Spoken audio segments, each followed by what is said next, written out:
Hello everyone, welcome to my YouTube channel Tech Wisdom and welcome to this new tutorial video here.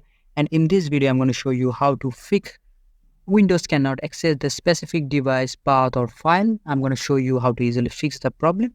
First of all, click your Windows button here, the start button, and after that go to settings. And now go to update and security option here. And here on the left side, click the Windows security option. And here on right side, you can see apps and browser control. Click it. And click this option, reputation based protection settings. Click it and scroll down a little bit.